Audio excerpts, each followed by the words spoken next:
Tuh, oh, sudah saya ini ya, sudah saya share ya. Nah, sudah saya share, lupa saya. Nah, itu harga perolehan yang terakhir itu sampai dengan harga perolehan masing-masing aset tetap kan ya.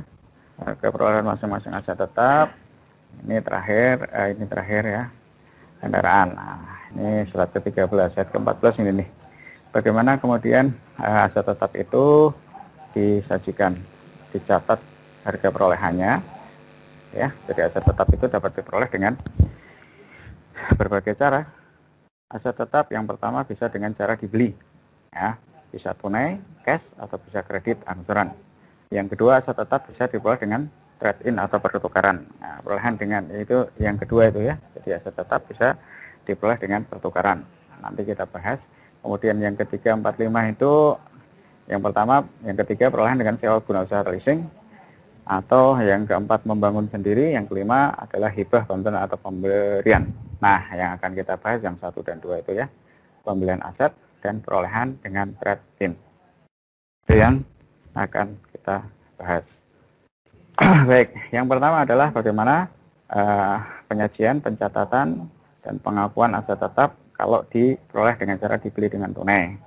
Nah, dalam hal ini jumlah uang yang dikeluarkan untuk memperoleh aset tetap itu termasuk dalamnya harga faktur dan semua elemen biaya. Ingat tadi prinsip perolehan tadi yang sudah saya tayangkan di depan tadi. Semua pengeluaran sejak pembelian sampai dengan aset tetap siap untuk digunakan harus dikapitalisasi. Itulah harga perolehan dari aset tetap. Jadi ada harga faktur ya, harga faktur atau harga nota per 1 unitnya itu berapa ditambah semua elemen biaya yang dikeluarkan, sehingga atau sampai dengan aset tetap tersebut siap untuk dipakai. Itu harus dikapitalisasi. Oke ya. Nah, kalau diperoleh dengan tunai aset tetap itu, maka ya gampang saja ya jurnalnya ya. Catatan pertama kalinya debit aset tetap mesin, aset tetap tanah atau mesin, tanah atau kendaraan, debit kreditnya adalah kas. Nah, aset tetapnya apa? Sebutkan di situ ya. Kendaraan, debit, kredit, kas. Ingat ya, kasnya atau jumlah kasnya atau harga perolehan aset tetap adalah semua pengeluaran sejak pembelian sampai dengan aset tetap siap untuk digunakan. Oke ya, itu kalau dibeli secara tunai. Dan dalam pembelian secara tunai itu kadang ada pembelian yang sifatnya lamsam atau gabungan. Atau lamsam ya, atau gabungan. Nah, kalau pembelian aset tetap itu diperoleh secara lamsam gabungan, artinya lebih dari satu macam aset tetap yang dibeli dengan mengeluarkan satu nilai kas, diperoleh lebih dari satu macam aset tetap, itu lamsam. Maka harga perolehannya nanti, harga perolehannya ya tentu saja akan atau harus dialokasikan pada masing-masing jenis aset tetap itu. Yang lebih dari satu macam aset tetap itu tadi ya, keluar 1 miliar dapat 3 jenis aset tetap. Keluar 1 miliar dapat tanah, dapat gedung, dapat mesin. Nah, tanahnya berapa dari 1 miliar itu, gedungnya berapa, mesinnya berapa dari 1 miliar itu. Nah, itu dialokasikannya itu seperti itu. Nah, bagaimana mengalokasikannya? Sesuai dengan pedoman di PSAK tuh, pernyataan standar akuntansi nomor 16. Jadi harga perolehan dari setiap aktiva yang diperolehnya secara gabungan atau lamsam itu ditentukan dengan mengalokasikan harga gabungan tersebut berdasarkan, nah ini rumusnya ya, dasarnya adalah perbandingan nilai wajar. Jadi nanti pakai rumus perbandingan nilai wajar setiap aktiva yang bersangkutan. Gitu ya. Oke. Ini contoh nih, kalau ada pembelian lamsam, pembelian aset tetap dengan lamsam gabungan. PTIB membeli aset tetap. Ya, perusahaan ini membeli aset tetap dari apa? Dari sebuah perusahaan yang dalam proses likuidasi. Jadi ada perusahaan yang mau dilikuidasi, mau dibubarkan gitu ya. Karena lebih besar pasak daripada tiang, utangnya itu banyak, ya sudah dibubarkan. Ini dilikuidasi namanya. Sehingga kan dilikuidasi itu kan semua aset dijual ya. Aset tetapnya dijual, aset yang lainnya juga dijual ya. Nah, ini dilikuidasi seperti itu. Nah, aset tetap yang dibeli oleh PTIB dari perusahaan yang di dalam proses likuidasi itu ada 3 macam. Ada tanah, bangunan, dan mesin ya. Tanah, bangunan, mesin. Berarti satu kali beli dapat 3 macam aset tetap. Nah, ini pembelian aset tetap secara lamsam namanya, gabungan ya. Harganya katakan 80 juta. Terserah kalau mau nambah 0 lagi di belakang. Nah, ini contoh saja ya. Harganya 80 juta. Jadi 80 juta dikeluarkan PTIB, itu sudah dapat tanah, bangunan, dan mesin. Nah, perlu juga dalam hal ini diketahui harga pasar atau nilai wajar dari aset itu. Jadi gedung yang seperti itu, dalam kondisi seperti itu, di lokasi itu, harga pasarnya 25 juta. Tanah yang seluas itu, di lokasi itu, pada saat itu, harganya 50 juta. Ini harga pasar ya, atau nilai wajarnya. Dan yang satu mesin tadi ya, dengan kondisi seperti itu, pada saat itu, harga pasarnya 25 juta. Tuh lihat tuh, 25, 50, 25, 100 ya. Harga pasarnya itu 100 juta. Tetapi dijual oleh perusahaan yang dalam proses likuidasi dan dibeli oleh PTIB itu hanya 80 juta. Butuh uang gitu kan. Nah, perusahaan tadi yang dalam proses dibubarkan butuh uang. Nah, 80 juta dikeluarkan padahal harga pasarnya 100 juta tuh. Nah, bagaimana kemudian PTIB mengalokasikan harga perolehan tanahnya? Berapa bangunannya? Berapa mesinnya? Itu yang nanti akan disajikan atau dicatat oleh PTIB harga perolehannya dari 80 juta itu. Karena diketahui harga pasarnya 100 juta. Ingat tadi PSAK ini ya, ditentukan dengan mengalokasikan harga gabungan berdasarkan perbandingan nilai wajar. Nilai wajar setiap aktiva yang bersangkutan. Nilai wajar di sini istilahnya harga pasar tuh ya. 25, 50, 25 itu harga pasar atau nilai wajar. Ya, berarti pakai perbandingan nilai wajar. Berapa gedung yang diakui oleh IB, berapa tanah yang diakui oleh IB, dan berapa mesin yang diakui oleh IB dari 80 juta itu. Nah, pakai perbandingan nilai wajar seperti ini. Ya. Itu caranya seperti gedung, berarti harga pasar dibagi dengan total harga pasar dikalikan dengan kas yang dikeluarkan IB. 25 dibagi 100 kalikan 80, 20 juta. Nah, ini harga perolehan gedung yang dialokasikan oleh PTIB ke gedung. Untuk tanah tadi harga pasar 50, total harga pasar 100 kalikan kas yang dikeluarkan IB 80, 40 juta ya. Ini adalah harga perolehan yang dialokasikan IB ke tanah. Dengan yang selanjutnya mesin ya, sama dengan gedung tadi ya, 25 bagi 100, 80, 20 juta. Nah, 20 juta ini juga berarti adalah alokasi harga perolehan yang diakui oleh IB dalam hal pembelian lamsam mesin tadi. Itu ya, 20 tambah 40 tambah 20 kan sudah 80 ya, harus 80 terus. Nah, karena memang kas yang dikeluarkan 80. Itulah harga perolehan gedung, tanah, dan mesin tadi 20, 40, dan 20 untuk di tahun pertama perolehan yang diakui oleh IB. Gitu ya, ini PSAK nomor 16 untuk pembelian secara lamsam. Itu apa? Perbandingan nilai wajar. Gitu ya. Bagaimana kemudian kalau pembelian secara angsuran? Ya. Nah, kalau aset tetap itu diperoleh atau dibeli dengan cara kredit atau angsuran, maka harga peroleh aset tetap yang dibeli dengan cara kredit atau angsuran itu tidak termasuk di dalamnya bunga. Beli kredit kan biasa ada beban bunga gitu, ada bunganya ya. Beli angsuran kan biasanya ada bunganya. Bunga itu tidak termasuk harga perolehan, tidak boleh diakui sebagai bagian dari harga perolehan aset tetap. Ya, jadi bunga selama periode angsuran, bunganya nanti selama periode angsurannya berapa tahun? 2 tahun, 3 tahun, 5 tahun. Periode angsurannya, bunganya itu harus dikeluarkan dari harga perolehan. Nah, diakui sebagai apa? Dibebankan sebagai beban bunga atau biaya bunga. Ya, ini kalau pembelian secara angsuran, pembelian secara tetap dengan cara angsuran atau kredit. Contoh, share sale membeli mesin, perusahaan membeli mesin. Mesin ini harganya 5 juta, ini berarti harga tunainya gitu ya, tanggal 1 Januari 2005. Harga tunainya 5 juta, harga tunai ini. Ya, itulah harga tunai ya. Nah, sebenarnya ini juga plus yang lain ya. Plus biaya ini, plus. Ingat prinsip perolehan, tapi di sini tidak. Contohnya ini 5 juta saja lah ya. Oke. Jadi perusahaan ini membeli dengan cara kredit tuh. Karena di situ ada DP pembayaran pertama 2 juta. Sehingga masih ada utang sebesar 3 juta. Nah, utang yang sisanya ini diangsurnya 3 tahun. Nah, tiap akhir tahun. Jadi 3 juta diangsur selama 3 tahun. Berarti tahun pertama 1 juta, tahun kedua 1 juta, tahun ketiga 1 juta gitu. Nah, bunganya itu adalah 12% per tahun. Bunganya 12% per tahun. Nah, bagaimana mencatat harga perolehan mesin dan bagaimana juga mencatat pembayaran angsuran? Ya, harga perolehan mesin.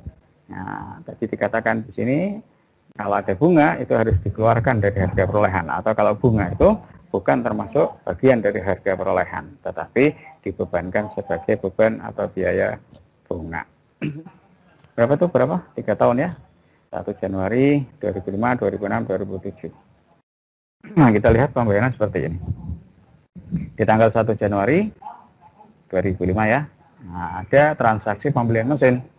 Catatannya, jurnalnya, debit mesin, kredit utang, kredit kas. Karena tadi dibayar dengan uang muka 2 juta. Mesinnya berapa harganya? 5 juta. Ingat tuh, atau Anda lihat tuh mesin. Itu berarti harga perolehannya. Harga perolehannya 5 juta. Walaupun kas yang dibayarkan baru 2 juta. Dan ada utang ya yang nanti harus diangsur selama 3 tahun, setiap akhir tahun angsurannya itu 3 juta. Berarti angsuran tahun pertama, akhir tahun pertama 1 juta, ketiga 1 juta. Oke, kita lihat di akhir tahun pertama 31 Desember 2005. Pembayaran angsurannya kan 1 juta ya, 3 juta dibagi 3 tahun 1 juta. Itu pembayaran angsuran pertama ditambah bunganya. Tadi bunganya berapa? 12%. Kalikan sisa utang. Sisa utangnya masih 3. Berapa? 360. Sehingga kas yang dibayarkan untuk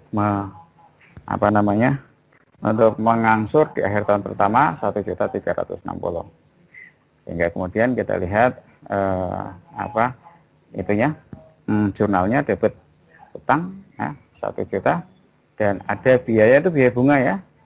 Biaya bunga tuh yang 12%, kalikan 3 juta 360 itu debit, kreditnya adalah kas 1.360. Oke, itu di angsuran tahun pertama. Nah, angsuran tahun kedua yang membedakan hanya jumlah yang dikalikan dengan persentase bunga ya. Jadi pembayaran angsuran yang kedua itu akhir tahun kedua 1 juta juga, tetapi bunganya 12%-nya dikalikan dengan sisa utang. Sisa utangnya tinggal 2 juta. Kalikan 12%, 250. Jadi kas yang dibayarkan 1.250. Sama ya, itunya jurnalnya debit utang dagang bolehlah 1 juta ya. Kemudian debit lagi biaya bunga 40, dan kreditnya adalah kas yang dibayarkan untuk mengangsur 1.240. Di akhir tahun ketiga seperti itu juga ya. Angsuran yang ketiga ini yang terakhir tuh 1 juta. Nah, bunganya 12% kali sisa utang 1 juta 120, sehingga kas yang dibayarkan 1 juta 120. Masih sama ya, debit utang 1 juta, biaya bunga 120.000, kreditnya adalah kas 1.120.000. Anda lihat tuh di situ ya. Harga perolehan mesin 5 juta. Walaupun tuh di 1 Januari 2005 gitu. 1 Januari 2005 ya, harga perolehan mesin 5 juta. Walaupun kas yang dibayarkan itu lebih dari 5 juta tuh ya. Kas 2 juta tambah 1 berarti 3 juta 360. Nah, berarti ini 4 juta berapa? 600 gitu kan. 5 juta 720 kan, 5 juta 720 tuh ya. Nah, kas yang dibayarkan lebih dari harga perolehan, lebih dari harganya yang 5 juta itu ya. Jadi seperti itu. Kalau untuk pembelian secara angsuran, maka prinsipnya itu tadi maka tidak termasuk di dalamnya bunga. Artinya bunga atau beban bunga itu tidak boleh dianggap sebagai bagian dari harga perolehan aset tetap yang dibeli secara angsuran, tetapi harus dikeluarkan dan diakui sebagai beban atau biaya bunga. Ya, itu ya. Ini untuk contoh kalau harga perolehan mesin diperoleh dengan cara membeli, tadi dengan tunai, dan yang kedua dengan angsuran. Sebentar. Sebentar ya. Oke, mohon dibuka dulu ya. Ini ada berapa ini? Ada 26 mau dibuka dulu videonya, saya screenshot dulu ya. Di Google Classroom mungkin sudah tayang ya, absen ya. Absensinya sudah tayang tadi. Silahkan diisi juga itu sambil ngisi absensi di Google Classroom. Sebentar saya large gallery preview sehingga satu layar lebih dari 9 berapa, bentar biar banyak. Large gallery preview ya. Oke, baiklah semua ya. Bentar. 26 begini ya. Print screen. Ini save dulu, tak save nya ini sekarang tanggal 18. AKM 2 kelas C, sebentar, AKM 2 C ini 18 3 2 1 1. Oke, lagi ya, 1 2, kok belum muncul semua ya, nggak kelihatan semua, nggak apa-apa ya. 1 2 3. Oke. Ini saya rekam ini, coba nanti ya rekaman ini bisa tak edit enggak, kalau sudah, kalau ada nanti tak upload di channel saya, kalau ini ya, kalau sempat nanti coba. Baik, itu kita lanjut ke materi. Silakan boleh ditutup lagi lah biar kuotanya nggak terlalu ini ya. Nah, biar kuotanya nggak terlalu makan tutup lagi, tapi jangan kemana-mana ya, dengerin. Oke, itu pembelian sekarang kalau melalui trade-in. Bagaimana aset tetap diakui kalau aset tetap itu diperoleh dengan trade-in melalui pertukaran. Nah, pertukaran itu bisa dua ya, bisa ditukar dengan surat berharga, bisa ditukar juga yang kedua dengan sama-sama aset tetap. Aset tetap ditukar dengan aset tetap. Nah, kalau yang pertama aset tetap ditukar dengan surat berharga. Ini lihat ya, perhatikan tuh. Ada prioritasnya di sini. Bentar, kok kering ya? Tak minum dulu ya. Saya ambil minum dulu sebentar. Mana? Oh, ini bentar. Cek.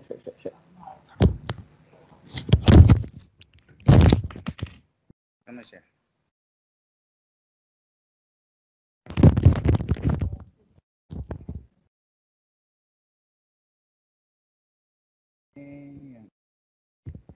Ya, melalui pertukaran.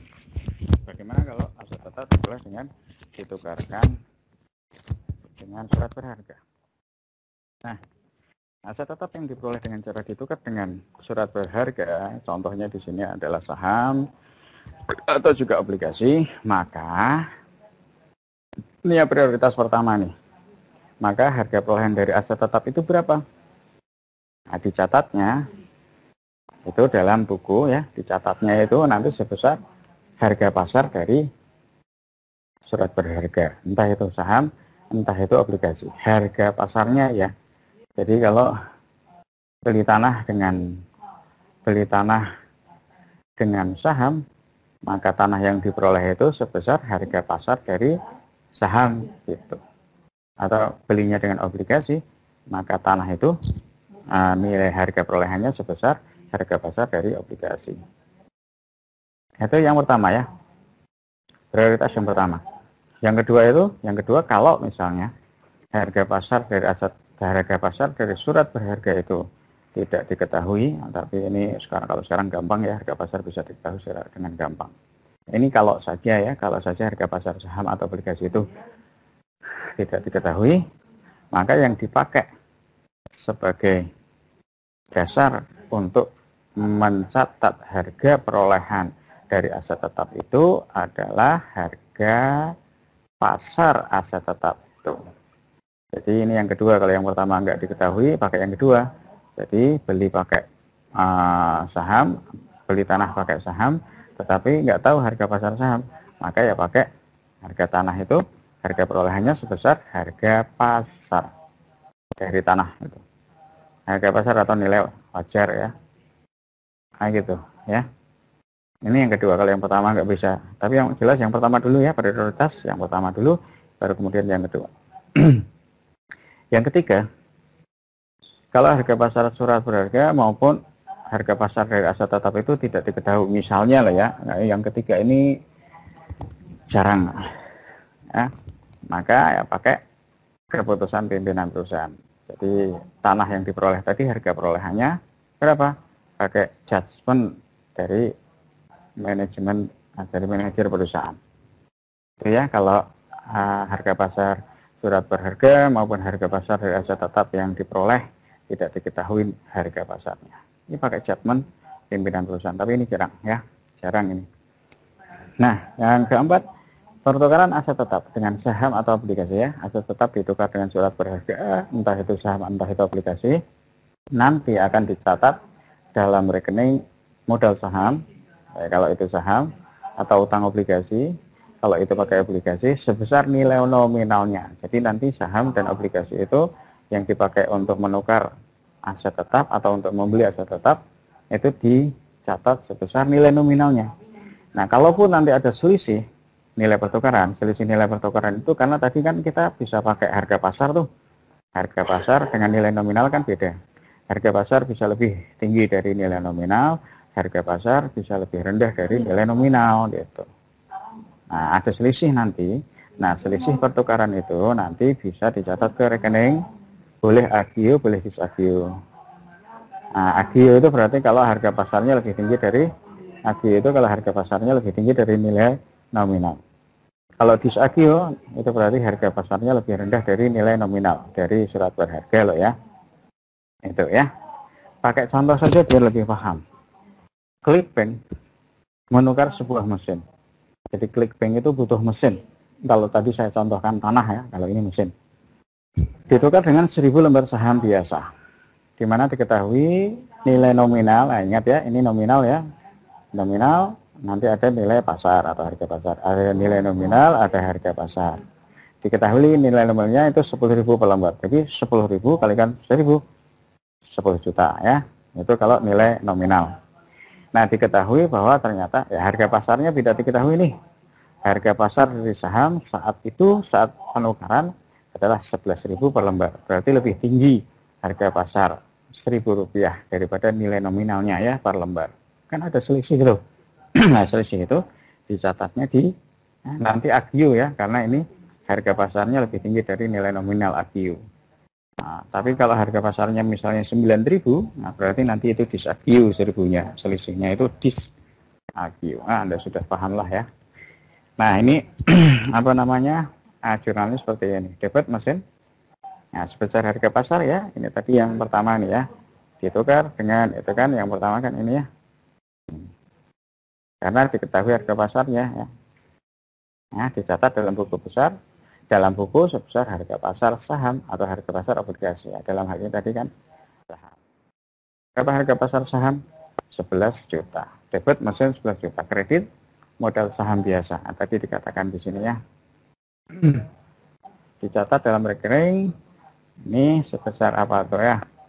Nah, sebesar nilai nominalnya atau mana ya pakai ini ya, sebesar nilai nominalnya ya, seperti itu ya, sebesar nilai nominalnya. Berapa berarti? Debit modal saham biasa 10 juta, 1000 kalikan 10.000, nah, 1000 lembar kalikan 10.000 rupiah per lembar. Nah, ada agio sahamnya sejuta ya tadi ya, agio saham. Nah, ini adalah selisih lebih harga pasar dibandingkan nilai nominal, selisih lebih ya. Nah, ini di kredit tadi berapa? 11.000 per lembar, nilai nominal 10.000, berarti ada selisih 1.000 per lembar, 1.000 rupiah per lembar kalikan 1.000 lembar, 1 juta gitu ya. Nah, seperti itu. Nah, kalau kemudian dalam pertukaran ini ini perusahaan apa? Perusahaan menambah uang, maka harga perolehan mesin nanti adalah itu ya, harga pasar surat berharga ditambah kas yang dibayarkan, Katakan dalam contoh ini Clickbank menukar sebuah mesin 1000 lembar dengan nomor 10.000 dengan menambah uang sejumlah 500.000 misalnya ya, menambah uang 500.000 pada saat 500.000 ya penukaran selesai. Nah, kalau seperti itu ya, nambah jumlah kas. Jumlah kas di sini ya, nambah jumlah kas tuh, nambah jumlah kas. Nah, berarti 500 kan tadi ya. Berarti berapa? Sebentar.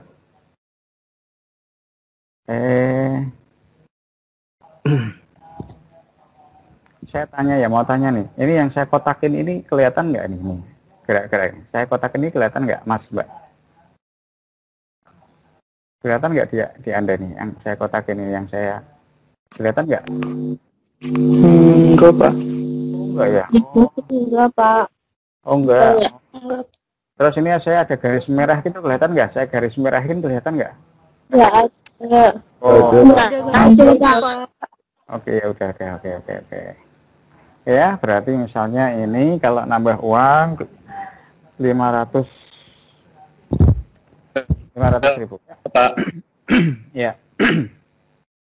Jadi nanti mesinnya 11.500.000 debit dapat 11.500.000. Kredit modal saham 10 juta. Kemudian ada kredit AG saham 1 juta plus ada kredit lagi kas 500.000. Gitu ya. Gitu ya. Nah, itu.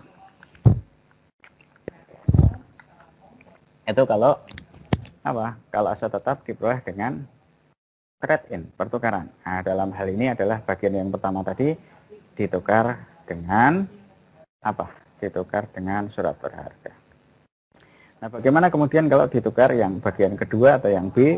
Kalau aset tetap diperoleh dengan menukarkan dengan aset tetap kita yang lain, gitu ya. Aset tetap itu bisa jadi aset tetap yang sejenis, bisa juga aset tetap yang tidak sejenis. Ya, kita yang bahas yang sejenis saja nanti ya. Nah, PSA Kamar 16 menyatakan tuh bahwa harga perolehan aset tetap, ya, tolong diperhatikan nih, harga perolehan aset tetap yang diperoleh loh ya, berapa nilainya? Dinilai sebesar nilai wajar nilai pasar ya, nilai wajar aset tetap yang dilepas atau juga yang diperoleh.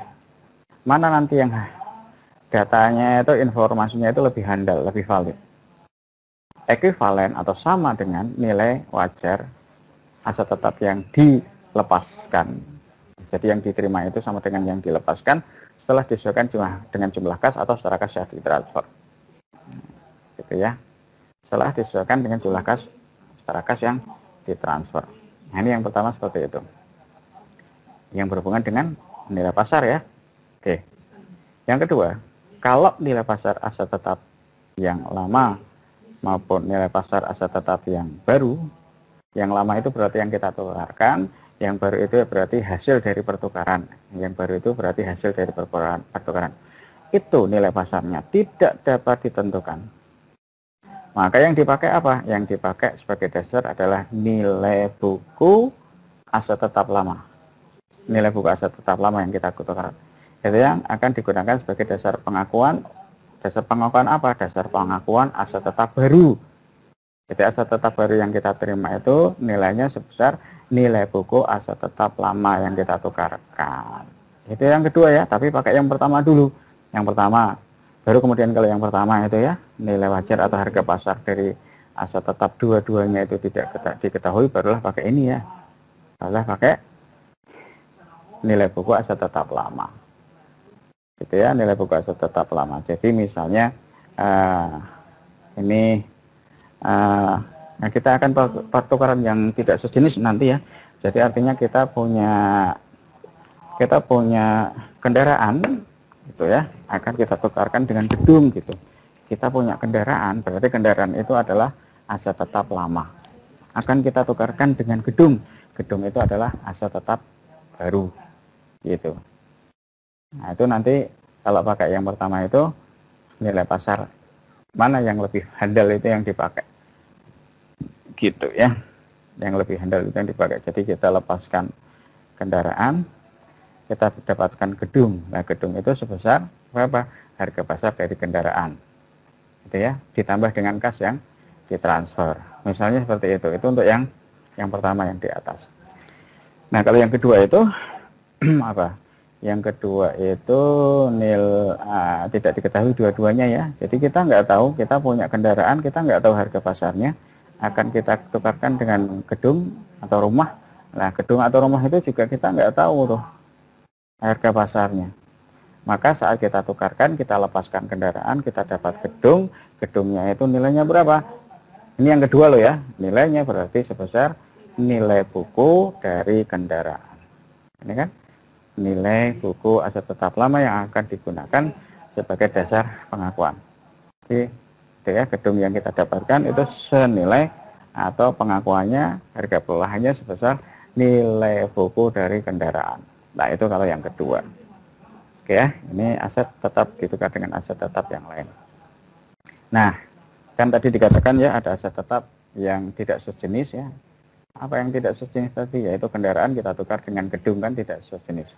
Tapi ada juga yang sejenis tuh. Sejenis itu ya tanah dengan tanah, gedung dengan gedung, mobil dengan kendaraan dengan kendaraan, itu yang sejenis. Nah kalau untuk yang sejenis ini, PSAK nomor 16 itu menyatakan kalau nanti ada keuntungan atau kerugian itu tidak diakui, tidak perlu diakui, tidak boleh diakui malah justru ya kalau yang sejenis ini ya. Kalau ada selisih sehingga nanti itu keuntungan dan kerugian itu tidak diakui kalau yang sejenis. Nah kalau yang tidak sejenis nanti kita lihat contoh yang tidak sejenis saja ya. Yang sejenis kita tidak bahas, kita bahas yang tidak sejenis. Nah kalau untuk yang tidak sejenis nanti ada selisih, nah itu boleh diakui sebagai keuntungan atau kerugian. Nah, untuk pertukaran yang tidak sejenis, kita bahas yang tidak sejenis saja ya. Kalau sejenis itu kan tidak diakui di PSAK ya. LGBT itu kan sejenis itu kan juga tidak diakui gitu. Nah, yang tidak sejenis ya. Nah, ini adalah pertukaran aset tetap yang sifat dan fungsinya tidak sama, sudah saya contohkan tadi ya. Tanah dengan gedung, tanah dengan mesin, tanah dengan kendaraan dan sebagainya ya. Saling tukar antara dua pihak dengan aset tetap yang tidak sama. Ini adalah pertukaran aset tetap yang tidak sejenis. Nah, si A, si B nanti mengakui pertukarannya sebesar apa ya, nanti pakai ini tadi ya, PSAK nomor 16 itu tadi ya. Yang pertama itu, yang kedua pakai buku, nilai buku aset tetap lama. Oke. Nah, kemudian nanti kalau ada perbedaan antara nilai wajar aset tetap yang diserahkan, kalau ada perbedaan antara nilai wajar itu harga pasar ya. Nilai wajar itu harga pasar dari aset tetap yang diserahkan dengan nilai wajar yang digunakan sebagai dasar pencatatan aset tetap yang diperoleh, yang diserahkan dan diperoleh ya, harus diakui sebagai laba atau rugi pertukaran. Itu kalau ada perbedaan tuh ya. Kalau ada perbedaan antara nilai wajar aset tetap yang diserahkan dengan nilai wajar dari aset tetap yang diterima, harus diakui sebagai laba atau rugi kalau ada perbedaan nilai. Oke ya.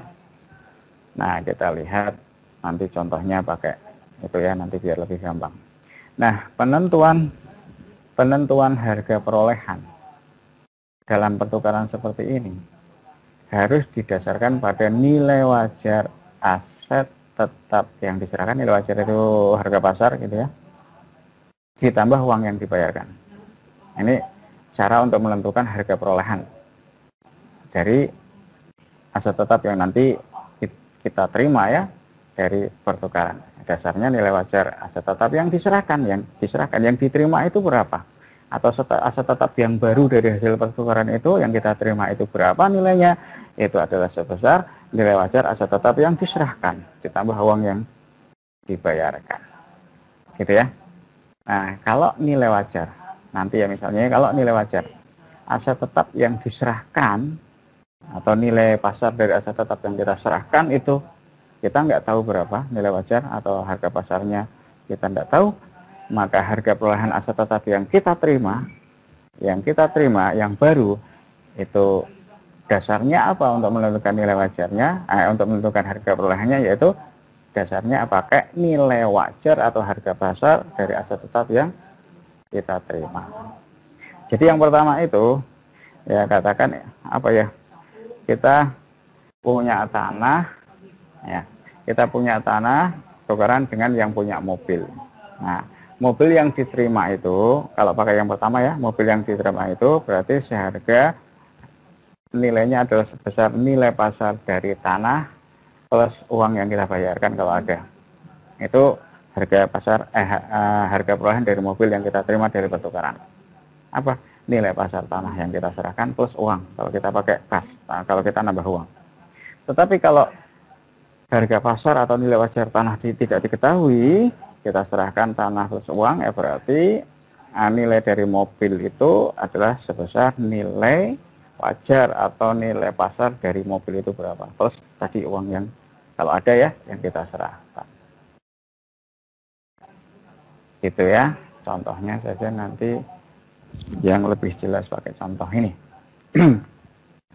Awal tahun 2006 tuh, perusahaan ClickBank menukarkan mesin produksi dengan truk baru. Jadi ClickBank itu butuh truk, butuh kendaraan yang berupa truk. Nah, dia tukarkan mesin produksinya. Nah, mesin produksi ClickBank ditukar, kita keluarkan sehingga ClickBank dapat truk baru. Diketahui di situ harga perolehan mesin, harga perolehan tuh ya. Waktu itu belinya harga perusahaannya semua pembelian sejak semua pengeluaran sejak pembelian sampai dengan mesin itu siap dia pakai berapa? 2 juta. Ya. Itu waktu itu belinya 2 juta, harga perolehan mesin 2 juta. Nah, kan kemudian mesin itu kan sudah dipakai tuh, sehingga ada depresiasinya atau penyusutannya yang akan kita bahas nanti. Nah, akumulasi depresiasi ini, akumulasi penyusutannya sampai dengan tanggal pertukaran, sampai dengan saat pertukaran itu tinggal 1.500 tuh, bukan 1.500 tetapi akumulasinya yang sudah dipakai dari 2 juta itu sudah kepakai 1.500 nilainya gitu loh. Sehingga nilai buku dari mesin tinggal 500. Nilai buku yang tercatat dari mesin itu 500.000. Tetapi ternyata di luar nilai wajar harga pasar dari mesin itu masih 800.000. Artinya kalau mesin produksi yang nilainya di akuntansi itu 500, kalau dijual masih laku 800 gitu loh. Ya, nah ini diserahkan.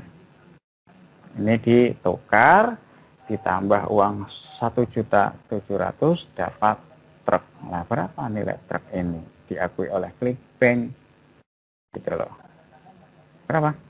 Ya berarti sebesar nilai wajar dari aset tetap lama ditambah uang kan ya. Nih. Biasanya pada yang pertama yang di atas. Nilai wajar aset tetap yang diserahkan ditambah uang. Berapa? Nilai wajarnya 800, uang 1.700.000 ya berarti 2.500.000. Berarti truk yang diperoleh ClickBank itu harga perolehannya diakui sebesar 2.500.000 tuh ya. Nilai wajar plus uang tunai dibalikan. Harga perolehannya berarti 2.500.000 gitu ya. Nah, jurnalnya kita lihat tuh di situ tuh jurnalnya. Ternyata ada perbedaan tuh, ada perbedaan nanti kita lihat. Tuh, ya ini yang dicatat oleh ClickBank berarti dia dapat aset tetap ya, aset tetapnya berupa truk berarti dapat truk 2.500.000. Kemudian depresiasi mesin yang sudah kepakai ya berarti kan dapat ya ini sudah dipakai nih. Nilainya sebesar 1.500.000. Itu debitnya. Kreditnya 1.700.000 plus nilai buku dari mesin 2 juta.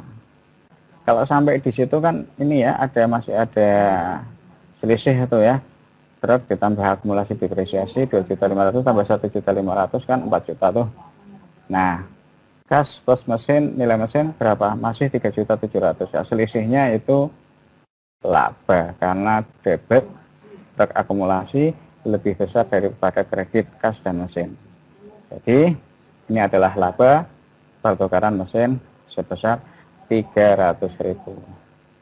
Atau bisa dihitung dengan cara yang lain ya, atau bisa dihitung dengan cara yang lain kalau selain dengan selisih antara debit kredit itu, selain kredit bisa dengan cara yang lain. Caranya apa? Ya bandingkan saja antara nilai wajar dari nilai wajar atau harga pasar dari mesin dibandingkan dengan nilai bukunya. Nah ini contohnya tuh. laba pertukaran mesin itu dihitung itu nilai wajar mesin, nilai wajar ya, nilai wajar mesin yang masih atau harga pasar mesin pada saat pertukaran itu di luaran masih laku 800. Padahal nilai buku itu adalah rumusnya harga perolehan kurangi akumulasi depresiasi ya, ingat ya, nilai buku kan berasal dari harga perolehan kurangi akumulasi depresiasi. Berapa? 500. Jadi di catatan itu nilainya masih 500, di luar itu masih laku 800 ya, berarti ada laba. Nah, itu diakui sebagai laba pertukaran mesin 300. Gitu ya. Jadi bisa dihitung juga dengan cara seperti itu. Gitu.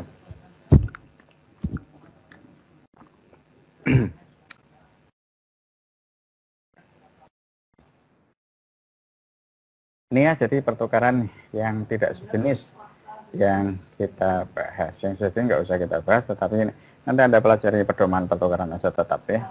Anda pelajari dulu itu untuk pedoman pertukaran aset tetap. Sebentar. Stop dulu ya.